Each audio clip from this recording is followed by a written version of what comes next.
guyyaa aruuza keetii waan silaa jaartii teetii wajjin galtee mana keessatti godhuu qabdu ummata duratti bakka suuraa hojii kaatanii fi bakka bashannanaatitti hin godhin.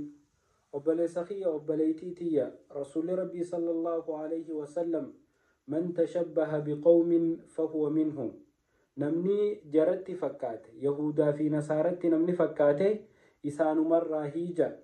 aruuzni keenya haalli nuti gammachuu itti ibsannuu fi wanni nuti guyyaa aruuzaa goonu hundi akka faranjii akka yahudaa fi nasaaraatii nu jalaa taate.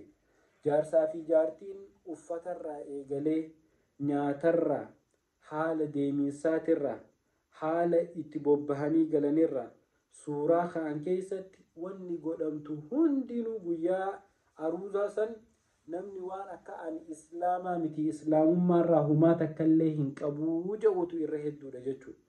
aruuzni keenya irra hedduun aruuza islaamaa hin fakkaatu.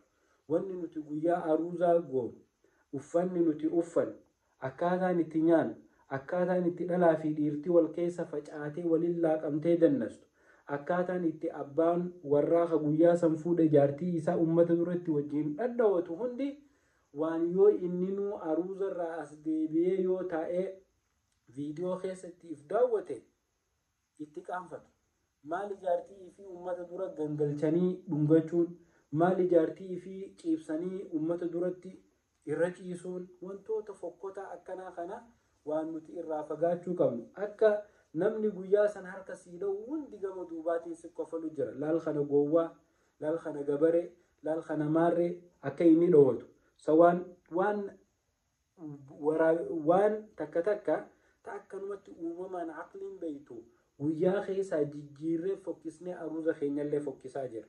kanaaf obboleeyyan kiyya aruuzni keenya aruuza rabbiin jaalatu haa ta'u, aruuza shari'aa islaamaatiin faayame haa ta'u, akka rabbiin nurraa jaalatutti wal haa fuunu, akka rabbiin nurraa jaalatutti aruuza keenya gad haa geessinu. akkaataa itti waliin mammaramaa ija wal qabanii ummata dura wal dhungachuu, wal ciibsuu, walirra horuu, wal gubbabbahuu, maal san mee maaltu maasti darbe dila san adeero galgalli fagoon jiru aruuza ummata firraa gaggeessi.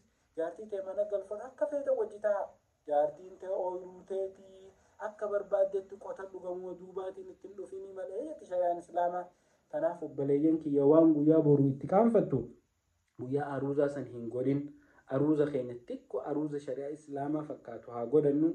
munaafiqummaa shayxaana guyyaa aruuzaa san firraa haa fageessinu. aadaa warra faranjii jala deemuu firraa haa dhiisnu. wassalaamu alaikum.